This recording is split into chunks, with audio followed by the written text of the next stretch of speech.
Come on.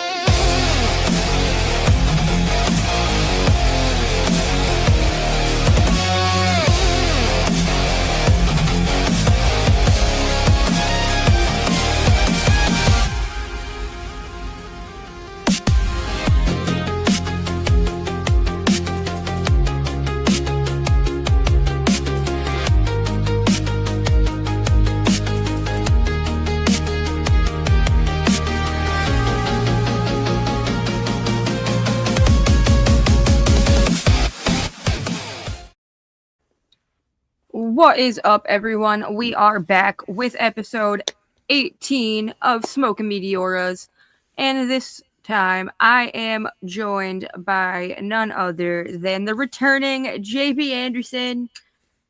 You were on Hello. my last podcast, now you're on my new podcast, so welcome to the fucking space station, JB. The space station? Holy moly. Is that near Space Mountain? I hope so. Sick. All right. So, welcome everybody to the podcast where we talk about the moments that matter and the struggles the talents face on the rise. I start these podcasts off with the same question every time, and that question is, what is the dumbest thing that you have done for wrestling? Dumbest thing I have done for wrestling. Sign up for it. No. I can't really think of anything. I have like pretty reasonable calculated risk for shit. So I can't really think of anything dumb where I'm like, all right, that was like a horrible idea. I shouldn't have done that. So far, I haven't like fucked my life up from wrestling. So I mean, good that's going. a first. That's a first.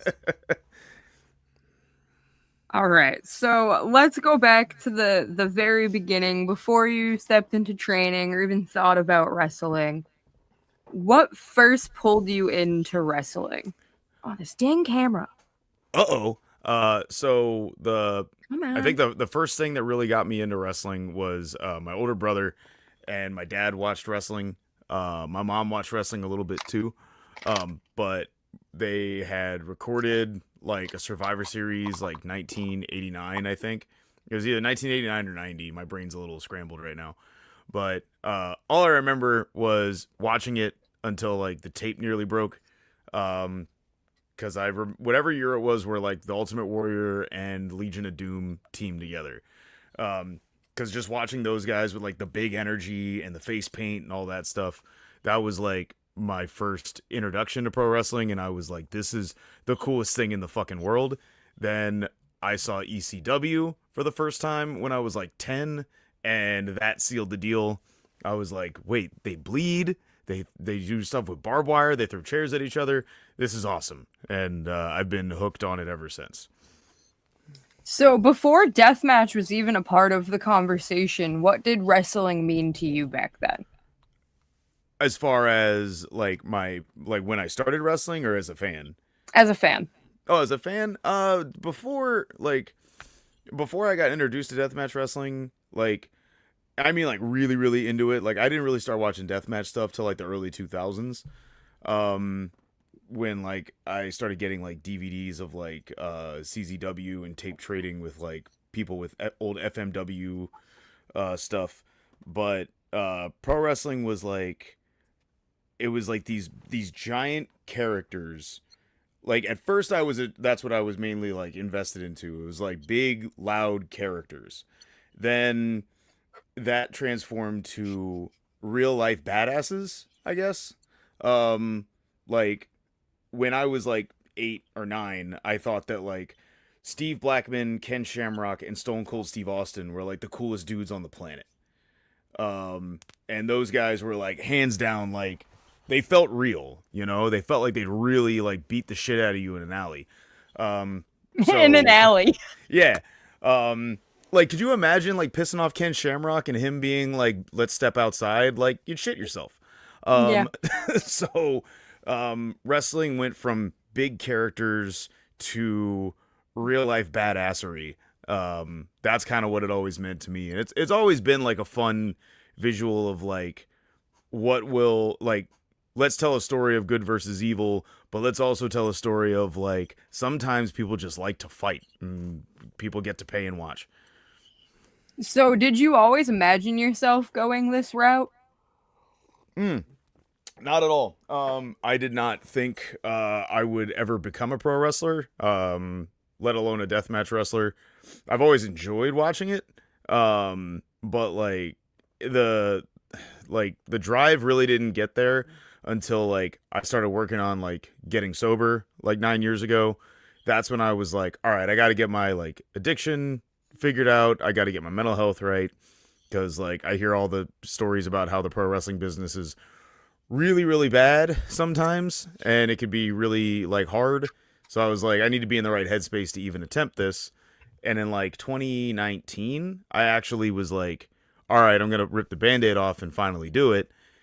Then the pandemic happened when I got my money together and then I was going crazy and then ended up like getting into a wrestling school in like October of 2020 because I was like, look, millions of people are dying every damn day. I got to just rip this band-aid off and do it. I got to quit talking about it and actually get my foot in the door and start training and see if I can even do this. And 6 years later, here I am. Like it's really fucking cool. Like I thought I was gonna be playing music my whole fucking life, but here I am doing this instead. And so, what kind of wrestler did you think you would become early on? Um, well, when I was, I have it in three stages. When I was a little kid and I was making myself in pro wrestling like video games, like my No Mercy character, I was like 7'2", and I was like a mix between like the Undertaker and Brain Damage. Um, so I am not 7 foot anything. So that clearly didn't work out. Um, but that's how I pictured myself as a little kid. Then as like life started, going Happening. on, yeah, and I was like, all right, well, you're 6 foot, it's about as good as you're gonna get. So it started making me think of like what kind of wrestler I was gonna be, and like I always thought I was going to be in like more of like a Mikey Whipwreck or a Tommy Dreamer or a Sandman type of wrestler or like New Jack because those are all the wrestlers I like really liked, and I was like I immediately get like an emotional connection to watching them do something. So that's kind of where my brain always went to. Same with Stone Cold Steve Austin or like Mick Foley. I would always like get a like I would have an emotional response to that kind of wrestler. So that's the kind of wrestler I always like thought I could be. And then as I started getting into wrestling, actually getting into it, um, I always wanted to be a brawler because I have a boxing background, so I was like I can throw my hands, um, and I didn't think I was gonna originally go the route of death matches, but I knew it was in the back of my head, and I was like, I want to get good at this wrestling thing first, and then dip my toe into that and see if I like it. But it was always in the pipeline to eventually do them, just because they look so, they look sick. The art of it is really fun to like get creative and tell stories in. So I always ended up. I knew I was gonna go in that direction at some point. So, was wrestling more of an outlet, a goal, or something deeper for you? Just a goal, just to see if I could do it. I'm very like goal oriented when it's like I'm sure if I put my mind to something I can get it done. It may not be perfect and it may not be great, but at least like I can put enough of my energy into something to even like do it at a comparable level or competent level, not comparable, competent. There we go. That's the other C word I was looking for. Um fucking no, but like yeah, like when I wanted to play music, I was like cool, like let me pick up a guitar and like learn. When I wanted to play drums, it was let me get a book on rudiments and learn. And it's the same thing with wrestling. It's just this is something I can't learn on my own. It's something I have to learn through other people and learn through making mistakes. And it's a very long process, and I'm still learning a lot, even at the level I'm competing in. I'm just blown away by all the cool shit I get to do. So, looking back, what do you feel the younger you needed from the wrestling business? Uh, little kid me or when I first started wrestling? When you first started wrestling? I think uh I needed encouragement is what I needed. And I needed to I feel like younger if I could go back and talk to younger wrestling me, I would be like, which, isn't that long ago, it was 3 years ago. I would be like, "Hey man, fucking up a spot's not the end of the world. Um there no one's hurt. Everyone's chill. You're going to wrestle again. You're going to wrestle in a week. You're going to learn from your mistakes. Just don't get in your head and just have fun and enjoy it." That's what I would go back and tell me 3 years ago. Because I used to get in my head so goddamn much. And I was like, if I fuck this up, I'll never wrestle anywhere again. It'll be the worst thing in the fucking world. And it's like, that's not true. Like, it's a lot more laid back than that. And like, there are places that you have one opportunity to fuck up and just try not to fuck up. That's all it is. But I've definitely become more calm and relaxed in how I do things. I wish that was something I had when I first started. So, what specifically pulled you towards deathmatch wrestling? Um, what specifically pulled me towards it was I started doing like crew at like H2O and ICW, and I've always watched deathmatch wrestling. I went to very few death matches in person, but being like not on the fan side of it, but being in the thick of it and talking to the guys and seeing how weapons are made, and then the the fucking energy of it made it where it was like, this is really cool. Like from the first H2O show I came to help out on, I just remember like all the energy in the room being like insane for like the death match. It was so chaotic. It felt like a hardcore punk show. Like it was that thing that I had been like looking for, where I had been doing a lot of traditional wrestling around like the Pennsylvania, Maryland, Delaware area, and I'm like, this is all cool, but it's not grabbing me the way I want it to. That grabbed me. And then when I went and did crew on an ICW show at Hart Ballroom, and I was in the building for that energy, I was like, I want to experience this. I want to be the gladiator in the ring, experience this crowd with this level of bloodlust. Like this is what I want to do. So it was those two instances that made me like really ramp up the I want to be in this world like 100%. All gas, no brakes. So, was there a specific moment where the switch flipped for you and you were like, nope, this is the way I'm going. This is what I want to do? Yeah, it was those two events. I think like it was the H2O, I believe, like a Hoss show was like, oh, I think I want to do this, and then it was I want to say it was one of the early ICWs. It was before 50, I know that. At Hart Ballroom, I think the main event was like Brennan Kirk and Hoodfoot. I think was on that show. Um, it was the one where they did ref stoppage because Brennan Kirk put the knife to Hoodfoot's neck. Oh, And jeez. I remember on that show, I was like, yeah, no, I really want to do this. um, and I had a goal to be in both of those places and work my ass off until I got opportunities to work in both. So, when you did decide to make that choice, did people question it or did you question it yourself? No, I didn't question it. Like again, I'm very goal oriented. So when I'm like, I want to do that, I'm gonna do whatever I have to. Like if it's I need to take time to learn and understand it more, if there's more of my regular wrestling I needed to work on, if there's like anything I needed to do, like I usually ask, hey, what do I need to do to get here? I'll ask more like experienced people, and they're like, you need to do X, Y, and Z, and I'm like, bet I'll do R to X, Y, and Z. I'll do everything ahead of it, and I'll do everything I need to do to get there. Um, so that wasn't an issue. I think there were people that I had trained with and wrestled with prior who were like, "Why are you doing that?" And I was like, "Because I want to." Like, um, it's something I've always wanted to try, and like I don't know if I'll like the style until I try doing it.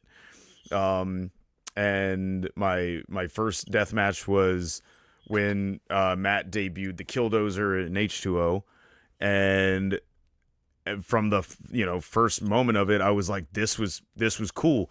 There's nothing like the adrenaline rush of like your fucking blood spilling out of you and you like fighting through all the shit. It's a adrenaline rush and a feeling that like nothing compares to. So, what does deathmatch give you creatively or emotionally that traditional wrestling didn't? It gives me like a literally it gives me a playground with zero walls and barriers.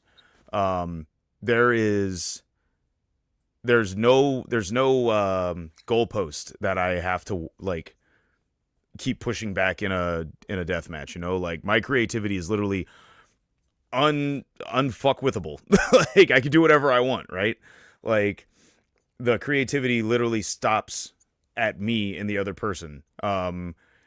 I've been able to incorporate that same mindset into regular wrestling because of deathmatch wrestling, which I have feel like I've learned a lot about constructing a regular match and doing regular things in the moment from the unpredictability and the freedom of a death match or a hardcore match. Um, so I don't think it limits me at all. But I mean that's the one thing that I really do enjoy about it is the openness of it. And this what was the second part of your question again? It was that and And something else. emotionally, what does it give And you there yeah, emotionally? and emotionally, I think the like you can always emote with your body, from what I'm learning in regular wrestling and in deathmatch wrestling, but the there's that old saying of like nobody knows what a body slam feels like, but everyone stepped on a carpet strip, and there's the disgust of, oh, that person is really getting hurt right now, and then I can create that emotional connection between me and the other person, because that's what happened with me when I watched death matches as a fan.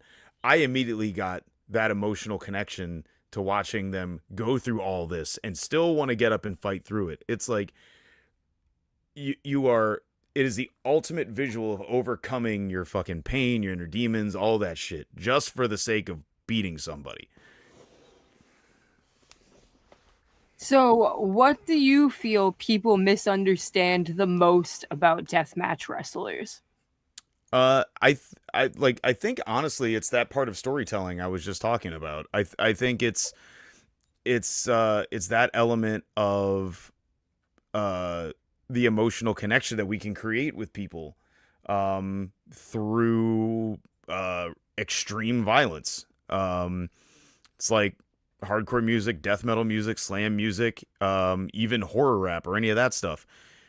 It creates an emotional connection with people through our violent nature, which is, you know, we're all kind of looking for a place to like let that energy out so we can all kind of be like calm, productive members of society, right? Instead of letting it all get pent up, pent up, pent up, pent up, and then we end up doing something regrettable. So I find it to be a level of like cathartic um, participation that a lot of people either they don't have that in them, which is fine. If you don't have any of that in you, you don't really see the benefits of it, and what we provide to a wrestling show. Um, and I think that the biggest takeaway that people just don't understand about deathmatch wrestlers, and I can't speak for everybody, I just speak for like what my interactions are with people. Um, I think there's this mindset that we are a lot more reckless and unprofessional than we actually are. Because I've been told flat out that certain promoters I've worked for, uh, that my ability to listen and be professional and talk them through everything I'm doing changed their opinion on deathmatch wrestlers. And the deathmatch wrestlers that I've brought to these places, they've felt the same way. They're like, oh, I had a horrible opinion of this before I met people like you. and people that you're bringing here. So I hope for what I'm trying to do in my little pocket of the world right now is just try to change the perception of it, um, and make the scene better. That's really all I want to do. So this past weekend, you had a brutal match against everybody's homie, the Nomi, Gabby Forza.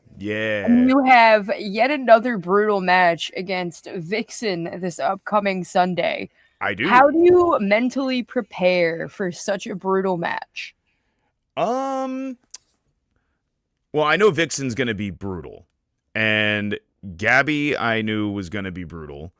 Um, it's crazy. We're only like 7 days removed between both. Just I'm barely. Yeah, I'm still healing up from fighting Nomi.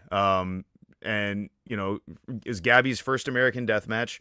She did great. She threw me around like a little rag doll. She's crazy strong. And I knew that no matter what was going on in that match, I had to have enough to try to fight the strength part, right? Me and Vixen is gonna just be a fucking brawl. That's what it's gonna be. We're gonna do a lot of nasty shit with a lot of nasty things. The goal is to put on one of the most violent fights I've had in Focus Pro yet. So I'm sorry for the mess ahead of time. So, is fear something you still feel going into your matches? I definitely get butterflies. But a lot of what I want to like, I feel like I've heard other people say this too. If the butterflies go away and the nervousness goes away, that's not good. That's when maybe you take a break. But I still get the butterflies. I still get the anxiety a little bit about like, all right, cool. Like I have this I want to do. I have this I want to do. I have this that's gonna suck, but is what it is. So I fear it's one of those things, man, right? Like in the moment, you think about something completely different than you do when you're a civilian, right? Like if you're listening to uh I'm trying to think of a good band to use here.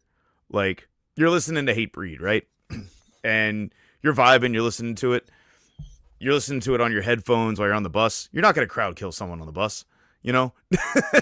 You're not gonna swing and start moshing in the fucking bus. My But when brother you're might. You never know. you never know. But you know, we're talking socially acceptable, right? And where your brain is. But when you're in the environment and other people are there and the music's blaring and the violence is happening, the communal violence is happening around you, it changes your mental space. It changes your fear, it changes all that shit because now you're in it and there's really nothing you can do. You're on the roller coaster and now it's time to go for the ride. So I gotta do the same thing, and I do the same thing in wrestling. It's once I'm in here and I'm doing my thing, here I go. So, when it comes to something like that, what is the difference between fear and respect in that environment? Hmm. I'm trying to think. I definitely would put like you got to respect all of it. Like, you respect the art, you respect your body, you respect your opponent. Um, yeah, I think that like the fear aspect. I feel like if you're gonna do this and you're afraid to do something, it's gonna fuck you up way worse than just being like just trust the process and go. Um, so yeah, I think it's definitely a respect for everything that we taken years to learn and just trusting the other person. So, have you ever discovered a limit that you didn't know you had? So far, no. Um, and I've been pushed pretty fucking hard. I think my match with Satu Jin is probably the most uh violent, consistently violent match I've had. And it was a Because great match to witness in person. thank you. Even though I was bleeding fucking everywhere, I had a great time. But that one was like really pushing me. It was I had a couple feelings in that match of being like, fuck, I'm getting my fucking like ass kicked, and it was like I feel like everyone who does this, if you never have, you haven't been pushed like that. But I feel like there's always gonna be that one moment where you're like, man, what am I doing? And then you get that 1 second of doubt, and then you go, nah, fuck this shit, and then you just dive back in. Um, I think there's make or break moments, and I think that match was like a make or break moment for me. And I think that's what Satu was trying to get out of me because he was like, he was just going and going and going, and I'm like, I got to match this dude's energy, so I got to start bringing it too. Because if you watch it back on the first half of it, I was trying my damnedest to like fight back. Then the second half is when I was like, all right, here's the energy I need. I'm like, now I know. And I started bringing it harder and just trying to fight from underneath as best as I could.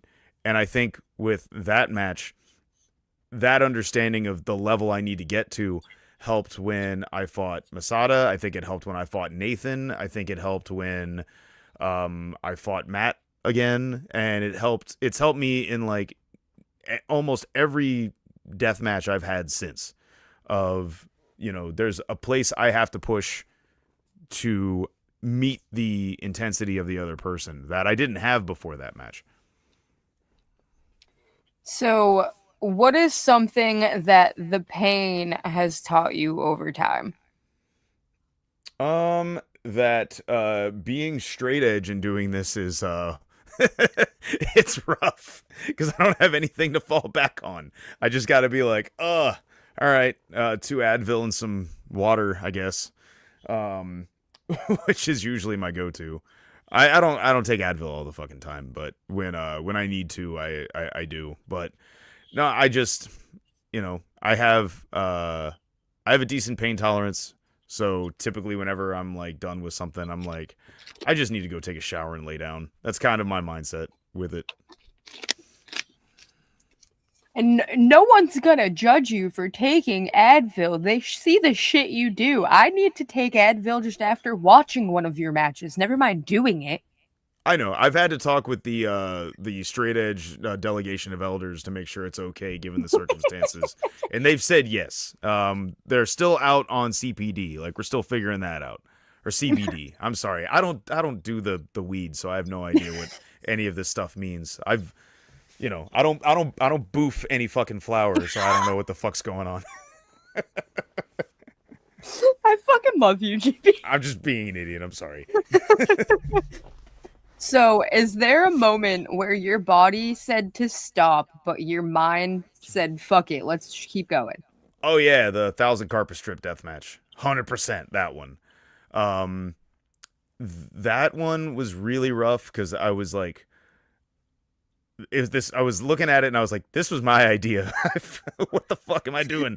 And after like a couple bumps, I was just like, shit. And then fucking Neil kept calling stuff, and I was like, I'm taking the whole bump. Like, what the fuck? So like we had done the spine buster first, then the flipping neck breaker, and I'm like, yo, sliding across these things was fucking awful. Then I had called to give him a kryptonite crunch, then called to give him a pile driver, and it's just like the pile driver was like the nail in the coffin for me. I'm like, fucking no, I'm done. This sucks. Um, so that was really rough. And then when I fought Redacted and we were doing the pile of strips, the Saito suplex into it, it was just so much force, and all the nails were in the back of my neck and head, and I was like, oh fuck. And then we had to do more of them, and I was like, this fucking hurts. Like a lot. Now I've you def understand why Redacted runs away from them. Yeah, and if I get the opportunity to fight for that fucking American Deathmatch title, you bet your fucking sweet ass I'm bringing those carpet strips again. Now I know you're afraid of them. Gotta have a leg up somewhere. So, Was there a match that you had that physically changed you or even mentally that still sticks with you to today? Definitely the Satu Jin one. That would be the first one I think of, and then me and Nathan Mowry was probably like current mental state of like, oh, like this is when crazy ideas work, and fucking like now I know how to push through like the pain aspect of it. Like getting whipped with that fucking barbed wire cat of nine tails was like a whole other level of fuck that sucked. Um, especially how it like there's a feeling from that I will never forget, and it was the feeling of when the one barb wrapped around my stomach and got stuck in me. Oh, Um, and then I felt this coil of steel get tight around my waist, and I was like, "Oh shit! If I don't get this out while because he may not know it's stuck in me, when he pulls it, my fucking stomach might get ripped open." yeah. That was the mental feeling I had. So that's why after it happens and I start feeling that tightness, you can watch me immediately go like, "Nope," and I just ripped it out. Um, and yeah, I'm never gonna forget that feeling. And going back to the whole creative aspect, knowing a bit about Nathan's background too, you guys have a little bit of similarities there, but also with him and his production and like horror background Mm-hmm. too. You guys, I can't even like begin to explain how you two creative minds coming together for a match is insane. Mm. Like you're creative as hell on your own, especially with what you're doing with Focus Pro, but no matter what sense Nathan steps into, every single match he's had is unique in its own way. And that's something that I like to see across like somebody's catalogs. Oh yeah, yeah, and like, And that's something you have going too. And it's not that well, thank you. like it's not like you're bringing the carpet strips in and doing the same exact thing with them every match. You're finding new and unique ways to use them so they differ from all the matches that you've had. That's honestly like the hardest part is figuring out different things to do, and like I just sit at home, I watch wrestling matches, and then I go, oh, I could probably do something similar to that. Or I could try to figure out like new ways to make them terrible. You know, like they already are terrible. They hurt. But like what can I do to make them more terrible and hurt more? um which it's like I just try to find horrific shit to do. And I think Nathan is one of the best people right now who understands the horrific part of it.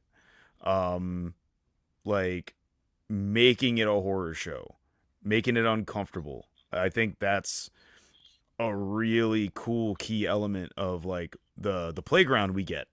Like there are parts in that match that are legitimately uncomfortable. Like it's gross. Um and it could keep get it honestly, if we were able to run it back, I probably would find ways to outdo how awful the visuals were like tenfold because now I get the we got the mind connection of how we work together. I would do some oh, man, book me and Nathan again somewhere and Or well Nathan, yeah, just Nathan, book him against yourself in Blood and Honey.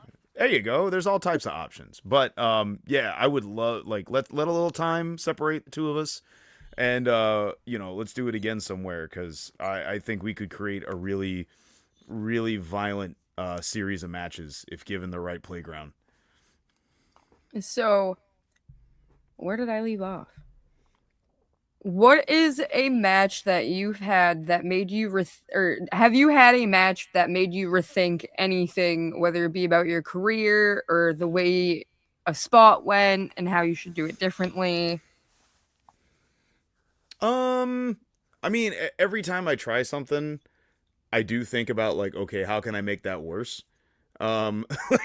Like you know, visually, not like you know execution, but like the the fence to the outside, right? Like when I make the carpet strip fence and go to the outside, like I feel like that was a gross spot that like I've started to make mean something. Um, I think like when I tried it for the first time, it did not go the way I had planned. When I did it with Nathan, it went exactly how I fucking planned, and I was like, that works. So I never like go I never refuse to go back to the drawing board on something, but if I'm like there's something there, I just need to figure it out. Like I'll try it again, but I'll give it a little time before I try it again. Like I'm definitely not going to go from show A to show B and try something that may have failed, but I might like workshop it a bit, then go maybe show F or G before I decide to try it again. But yeah, no, I look at all my work with a very critical eye, and I try to just figure out if there is smoke to that and if I should try it. Like the what is it called? The electric knife. I stopped doing that for a long time because I felt like like the I used it correctly. I think the first or second time to get that real shock out of everyone. Then I think I overdid it for a little while. Then I was like, you know what? It's retired. I don't need to do it anymore because I do carpet strip shit. Then I had it with me, and someone specifically asked for it in what is it at the Murder City Cup tournament, and I was like, all right, cool, I'll use it here. I found the right way to use it. It got a disgusting reaction, and I was like, okay, maybe it comes back for special occasions. Then I was like, it makes no sense for me not to bring it for Nathan and me. Saw, electric saw versus the manual saw. It just writes itself as a cool fucking visual. So I'm all about trying to like just refine what I do. And that's definitely a situation of let me go back to the drawing board on this. And then it's been a like it's been a moment from each match I've used it in since. So, what is a spot that fans may have seen as violent but meant something deeper to you? Hmm. Hmm. Probably that last minute of the 1,000 carpet strip match. I think that was like the that was a deep meaning for me because for me, like it's all visually disgusting, right? But that was kind of my first like stress test. And Neil was even telling me that. He's like, this is going to be a stress test. You're going to be wrestling on these things for like 20 fucking minutes. It's going to Suck. suck. Yeah. So like this is your stress test. Too bad, And I'm like, yeah, I know. But I think when I got to the end of it and when I'm, stomach down in the strips while he's putting me in the STO or STF and he's just raking back on me and then he takes the like just a bundle of broken ones, puts them across my eyes and my head and just pulls. And I'm like that's a moment for me where I felt like, all right, it's over and I made it through it. And then the way the crowd responded and the way the reaction was online, I was like that really hurt like a lot, but I got the point across that I needed, and I think I proved myself that I'm able to, withstand this kind of pain for this style of wrestling. And that moment was also kind of the passing of the torch with the whole carpet strip idea too, correct? Yeah, yeah. Neil passed them down to me. He was like, "This is your shit now. I don't want anything else to do with it. Here you go." Um, and then the 1,000 carpet strip match is like my match now to pull out at any given time. If there's a feud that calls for it or a special event I want to do. I had the idea to do it yearly, but that got kiboshed this year because I was like, look, it's not going to line up for how I want to do it. So I'll just wait till next year or a special event, something. But I do want to do another one. I just got to find somebody who is,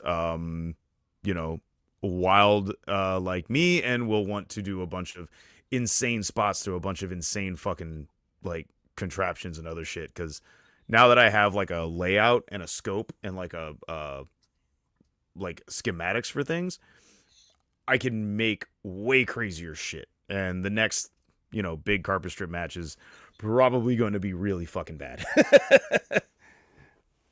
So, when things get hard, what memory reminds you of why you do this in the first place? um, I remember, not to bring the vibe down, but I remember the day I felt after I decided to get sober. When things get hard, I go, I'll never be this low again.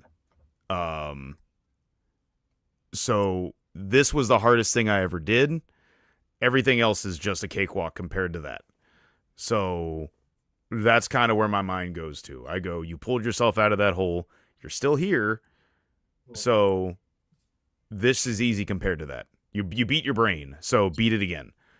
Um, that's what I always kind of hark back to if I need to.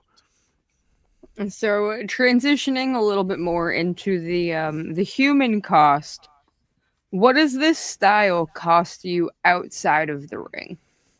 Um, a lot of dumb conversations at my shoot job about why my head's cut open. I had to lighten the mood a little. My bad. But No, that's no, fine. no. I really don't think much. I mean, yeah. I mean, the toll it's putting on my body already. Like my back tattoo is starting to get scarred up. It's kind of destroying my ink. I've had to get on antibiotics twice because of something. Like my leg got infected. On me, I didn't really take care of a cut that I thought was okay, and I had to get on antibiotics. So there is the physical toll that it's putting on me, but I'm still like so fresh in the game, I guess, that I don't think it's enough to really like, slow me down anytime soon. Like I would really like to do this style for like at least a decade. Like I'm 4 years in. This is my second year of doing death matches. I'm still feeling good about doing them. So, what is the emotional toll that this style takes on you that people may not see? Um, I honestly I think aside from deathmatch, I think wrestling as a whole takes a big emotional toll on people. Because there's the time away from home, there's the travel, there's the stress, there's all the things, but all that disappears in that 20 minutes we have in front of a crowd to do our thing. Uh, I like I have I haven't had a point where I feel deathmatch wrestling has impacted me negatively emotionally. Um, I know it scares my partner sometimes. So seeing them upset at some of the things I might do to myself does, it bothers me to a point where I'm like, hey, look, if I was really fucked up, I'd let you know. Like, I'm being pretty honest with them about that.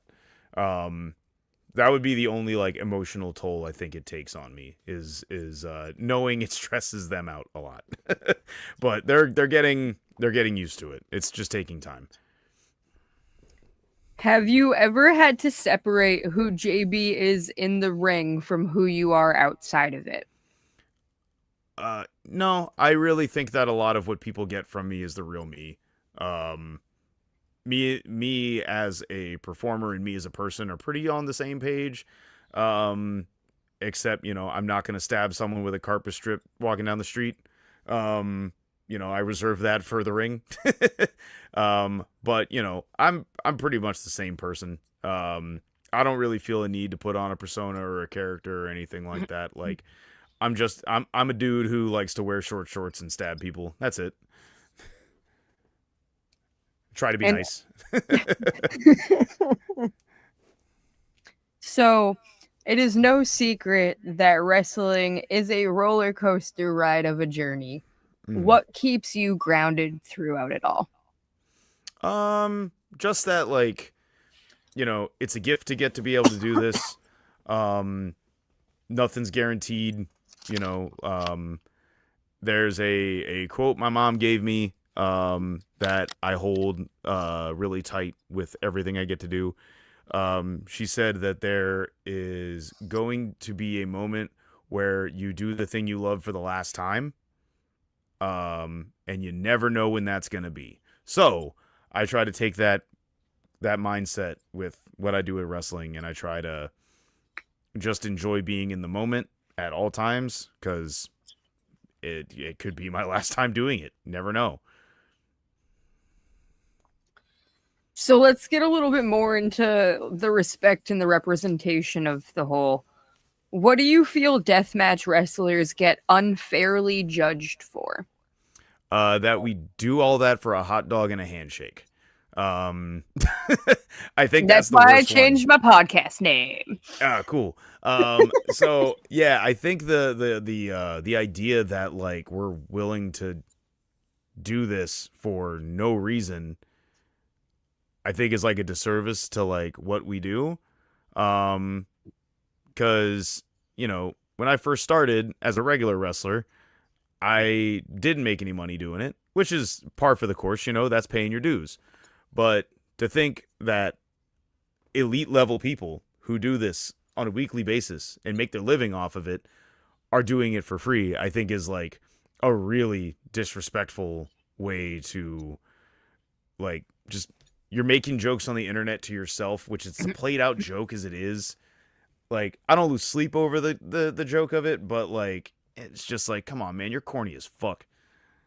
It's like still quoting fucking Napoleon Dynamite in fucking 2026. Like people have moved on, homie. Hey, I love that movie, but like, you know, there's a time and place where like certain things just start to die, and it's like if you're still hanging on to this joke because you think it's funny, like just new material. That's all. Just get new material. Like now that they're people are my saying this stuff, Sims. yeah, I can't help it. I know. I got my stims too. I got a ton. Like, so I totally feel you.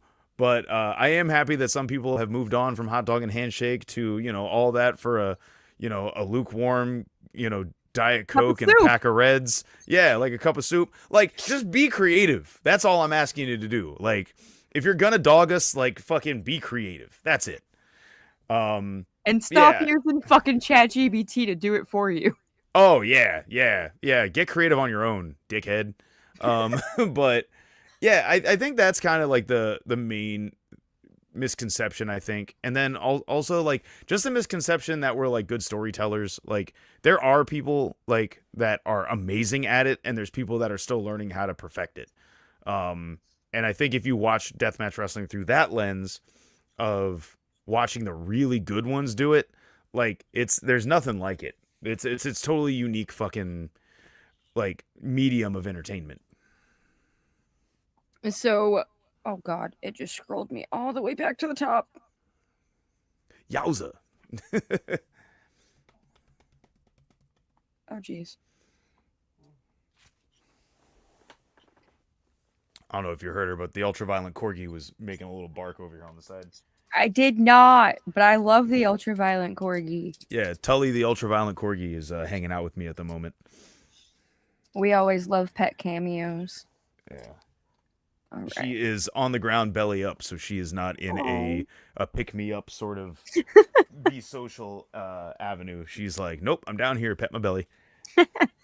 So, what does earning respect in this space mean to you? Um, from peers or from fans or both? Both. Both. From fans, like just to prove that I'm doing this earnestly. That I'm not using deathmatch wrestling as a fast track to get name or notoriety or clout or anything like that. Like I do it because I enjoy it. I think the art form is really fucking cool.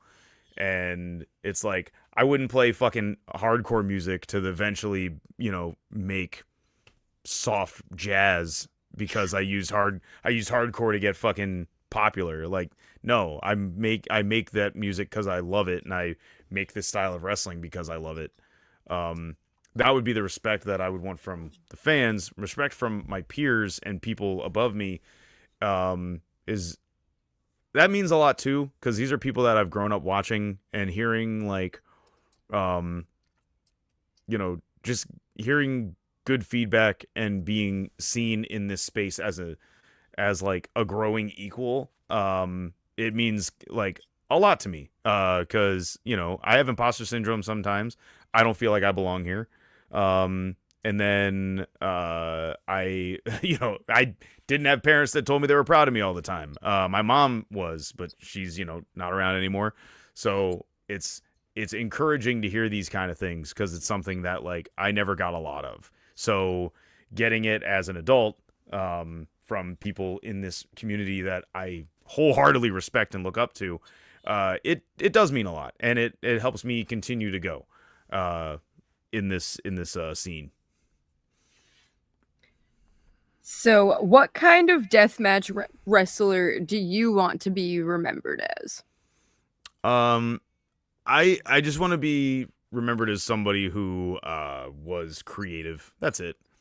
Like I was creative. I tried shit. My story of being like, you know, an ex-alcoholic who got sober and started wrestling at fucking 30 fucking 5 years old, like um and doing an extreme style of wrestling at an old age, or not old age, but like, I'm a lot deeper in the fucking shit than a lot of people that are, my peers who have been wrestling for 20 years, like I just started. So I would hope that like whatever legacy I leave behind is that my creativity and that, the wrestler you see here is the same person you see um outside of the ring. Like I'm just a fucking dude. As the Bocce Boys say, remembered as the hoochie daddy in the shortest of shorts. That is also yeah, yeah. If I ever turn heel, I'm not wearing shorts anymore. We're bringing on the long boys. That's how you're gonna know the mood is about to change. So, are you trying to prove something to the world? And if so, what? mm, I would like to prove to the world that you can do this and be a good person, because there are other people that do this who are good people, and the wrestling business doesn't have to be nasty or shitty or awful, but you can do this. And also, like, kind of on a short side note, I think that anyone can fucking achieve their dreams if they put their fucking mind to it. And I have been accomplishing multiple of mine at the moment. It's just beating your head. It's literally beating the whatever's in your head telling you can't do something. So that's kind of my mission or what I want to prove to the world is that, yeah, you can do whatever the fuck you want if you put your mind to it. Because I'm living proof of it. Absolutely. So, you have a lot going on behind the scenes and just in general with your career. But what are you building right now? Right now, so I am building a clothing line at a certain point. I'm trying to drop that because I am a graphic designer and I have an eye for fashion. Go figure. The hardcore hoochie daddy would know about fashion. Um, but I have an idea of like what I think is cool. And if I make art that people enjoy that think is cool, then I want to give them an avenue to get it. And that's one aspect of things I'm trying to do.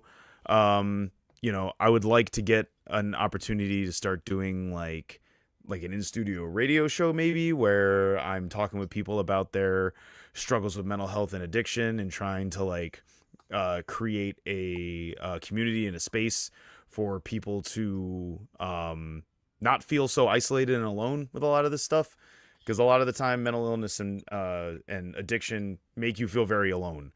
Um, so when people have that kind of community, it makes them not feel that way.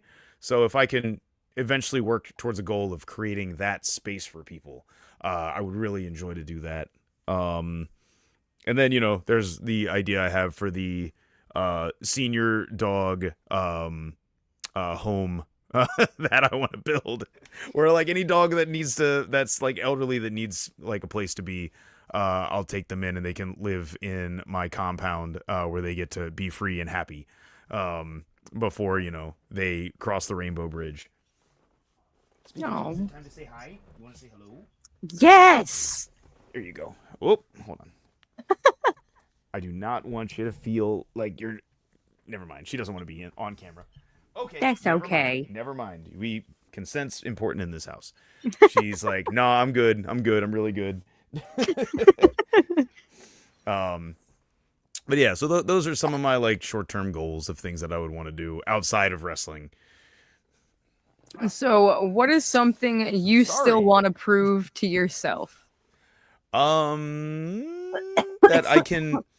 I would like to prove to myself that through the work I'm doing, I can make this a viable thing for myself, where I can make this a living. Like, I make pretty good money doing like pro wrestling at the moment. I would like to be able to just do it full time or do any of these other avenues full time.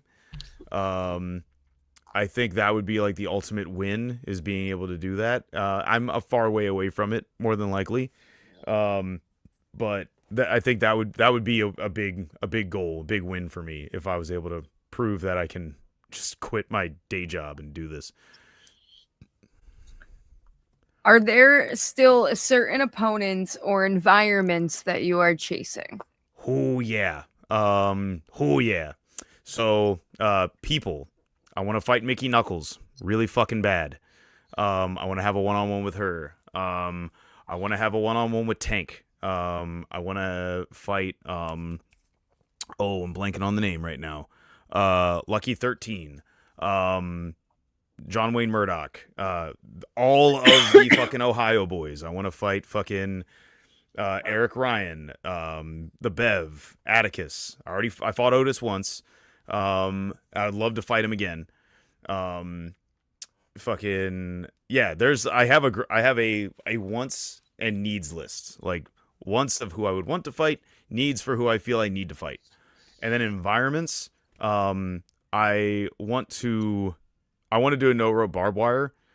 Um, it's something that I have, as a kid, I have always seen, and I thought it is the coolest and most violent match possible. So I really want to do one of those. And then I have an idea for a very violent fucking carpet strip match that I would love to be able to put into fruition. I just need a lot of time for setup, and I need the environment to do it in. But yeah, it's gonna be god awful for whoever does it with me. Um, but and then I would also like to get to the finals of a deathmatch tournament. I also want to bring Maryland its first deathmatch tournament. I'm trying to work on that still. So those are some of the things that I have in the back of my head that I want to do. Hell yeah. All right. We've talked pain long enough. Let's get fucking weird. Yeah, If your life had to be sponsored by one random product, what should it be? liquid fucking death. I drink more of that than anything on this planet. I drink coffee and liquid death. That's basically all I drink. So, yes, if my life That's was like me sponsored with my by Coke. right, if my life was sponsored by liquid death, I would murder the thirst of every motherfucker that's crossed me.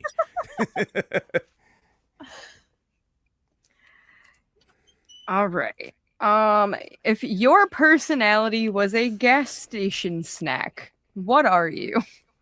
Oh wow. Sour Patch Kids. Sour, sweet, gone. Yep, sour sweet gone. Oh, what are you doing? Oh, I didn't mean it. Later, that's me. In a nutshell. If you could replace all of your daily responsibilities with one absurd luxury, what are you choosing? Oh, hanging out with my dogs. What is something that is completely harmless that irrationally annoys you? Ooh, that's harmless. That irrationally annoys me. Like someone that slurps their soup or like that'll like um, they got like a cup of ice with their soda and they'll like sip the last couple of sips of their soda even though there's really nothing there. I have so many. That's the problem. I feel you. um, I'll give you three.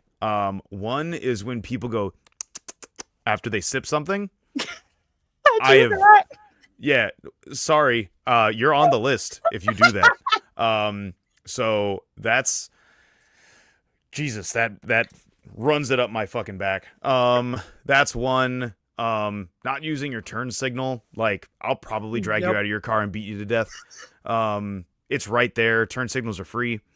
Um, and then it really, really fucking bothers me when what? Whoa, calm down. I'm not talking about you. It's how you check Sorry. the flavor of the drink. Thank you, Skittle.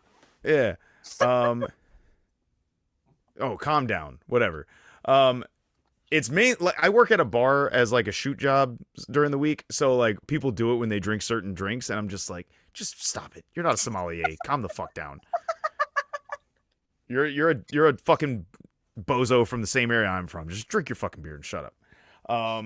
But I also like when people do some of those really like weird over the top like millennial core things. It like sends the cringe like screaming through my body, and I'm just like, Like, what oh, do it's you like, mean? Elaborate. mm, like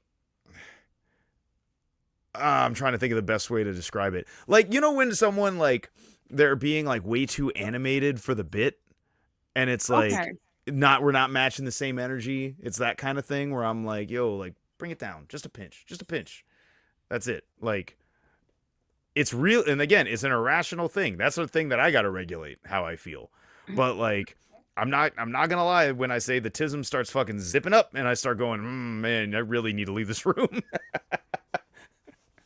All right. I'll send you a TikTok about millennial core. It's horrible. Oh, jeez. Yeah. All right. So, if your vibe was a room in a haunted house, what would it look like, and what are the essentials to this room? This is a elaborate question. Man, I had to mix it starts. up. I already Nah, asked you my yeah, usual questions. you're right. You're right, man. Like weed, it does help. So, um, let's see, I would be. All right, I'd probably be like the room with like all the records and stuff in it, like you know, like the study, like the music room, and I Mm. would just start playing like the worst gore grind in the world, and like just start sending records flying through the fucking air, like full poltergeist type shit. It's Ooh. like dodge this Michael Bolton record, asshole, and do that shit. All right. If your life had a warning label, what would it say? Let's see. Probably keep away from alcohol. That would probably be the one. That's all it would probably say. Keep away from alcohol and loud noises. All right. All right. Last one. What is something people absolutely would not expect to know about you? Ooh. Um. Ooh. That's the problem. I put a lot of myself out there for people, so a lot of people know a lot of things about me. Hmm. That people would be surprised to know. Like, as a wrestler or an average Joe. We'll say average Joe. We'll keep it Okay. basic. All right. Average Joe. Warning, Um. shoots flaming balls. Right. Shoots. Not yet. I haven't dabbled in fire yet. We might do that soon. Um. So I think something that people would like kind of be like a little shocked to know about me. Like it's weird because people are always shocked when they find out I'm vegan, and they're also surprised when they find out I'm sober too. So those are two things that are like just kind of givens where people are like, "Oh shit, I didn't know that about you." Probably I was a pretty devout Hare Krishna for a while. I don't think a lot of people fucking would know that about me. Yeah, definitely Um didn't know that. yeah. I read the Bhagavad Gita like fucking pretty regularly. I did fucking all the like I meditated regularly. It helped me a lot when I was like getting my brain right. And I'm not like super into it anymore, but like the parts of it that I took away that have kind of helped me like kind of be the person I am today have definitely helped a ton. So I wouldn't say that I'm a full-fledged practicing Hare Krishna, but man, it definitely helped me in a dark place when I needed it. All right. Well, we have reached the last segment of the podcast that you are Ooh. familiar with, and that Ah. is promo roulette.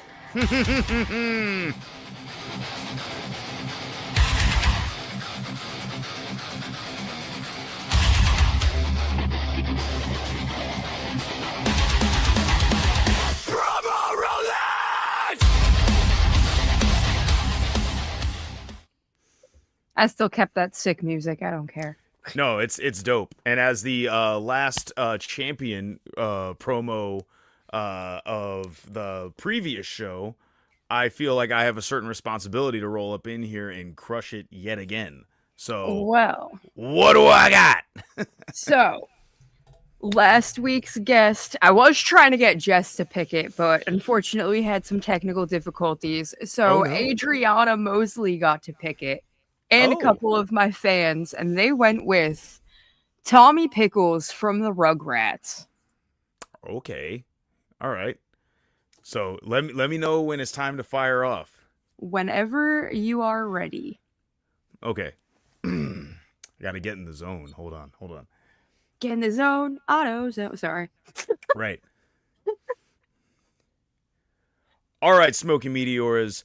I've been sitting on this side of the crib for a long time, and I'm getting real sick and tired of Tommy Pickles walking his little ass into this playpen acting like he's Reptar, like he owns the goddamn place.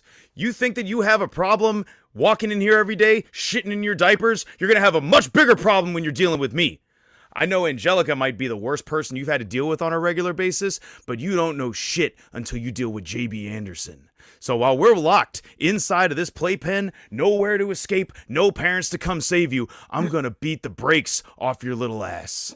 Your dad ain't gonna save you with his contraptions. Chucky ain't gonna do a goddamn thing. I'm gonna beat you down until you're nothing but a fucking little rattle banging around. I'm gonna kick your ass, kid. Now, I'll see you in the fucking chains. Hell yeah, JV. Yeah. I always love your promos. They're fucking fantastic. Thank you. Thanks. I appreciate it. Well, that is everything that I have for you, but I can't reveal who the next person that's going to be shooting a promo is because that's going to be 2 weeks away. But you still get to pick who they're shooting a promo on. And lucky for you, I already told you who you get to pick for. So, Okay. who are you picking? You're getting a tough one, Buckaroo. I'm going with Duckman. Duckman. Duckman. All right. This is a deep cut for the old heads. So good luck. Look him Yeah, I was up. going to say, I'm not Yeah. an old head because I have no idea who the hell Duckman is. Oh man, one of the best shows that UPN ever produced. It's Jason Alexander plays a duck who is a private investigator with a pig. Uh, and they solve crimes, but not really. They're just both really bad at their jobs. All right. Great cartoon. Amazing cartoon. Well, that is everything I have for you, JB. With that being said, next week we will be back with a special edition episode because I will be sitting down with somebody who had one of the biggest weeks out in Vegas. She not only is a commentator, not only a backstage correspondent, she is also Major or Maple Leaf Pro's official ring announcer, and she also made her CMLL debut in Vegas. But next week, Miss Sam Laterna will be joining us for a special edition episode of Smoke and Meteoras. So we will be Ooh, back hell yeah. here next week. And with that being said, where can we find you in the next couple of weeks, JB? And if you are not in our area, where can we keep up with you on social media? Well, coming up, you can see me at Focus Pro this Sunday. I will be there fighting Vixen In Medford. in Medford, Massachusetts. I have the weekend off after that. I feel like my little ass deserves it. That's great. So, yeah, then I have a local show. It's AWA. I am in a dog collar match against Vladimir Koloff. This is in Waldorf, Maryland, for the AWA World Heavyweight title. Those are the next two things I got on the horizon. May is kind of a light month for me at the moment, but June is going to be insane. Um, two of those dates I can't say anything about yet, but they will happen, and when you see them, you'll be like, "Whoa!" Which is the goal.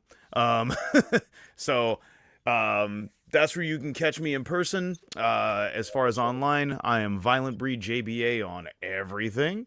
Um, Merch store is violentbreedjba.bigcartel.com, where you can get everything from the Support Violent Wrestling t-shirt to the Ultra Violent Slut shirt, hats, beanies, crop tops, well, whatever you want. They're all there, all available. And you can check me out on YouTube as well. Look up my name. I got to start posting more of my matches. But Dewey the Hot Dog did a really sick compilation of a lot of my recent death matches. So go check that out. Check out his channel. But Yes, that is every absolutely. yeah. So that's everywhere you can find little old me. If there's a place you want to see me, fucking sound off. Tell me where. I'll try my damnedest to get anywhere and beat up anyone. Because that's my thing. I love fighting. Hell yeah. Well, with that being said, shout out to Dewey the Hot Dog and the Superstar Spotlight and his podcast. Go check that out. I know JB has an episode with him too. Go Yes. check out that highlight reel that he made for JB. I know he's made highlight reels for a few other wrestlers, so go check out all his content. Shout out to the Bocce Boys for chiming in down in the comments. We always appreciate the Bocce Boys here at Smoke and Meteoras. Hell And yeah. to everybody else watching at home, thank you so much again for joining me today. We have back-to-back episodes. I know it's been a little bit, but thank you so much for sticking with us, and we will be back next week with Sam Laterna. Have a great night, guys. Later.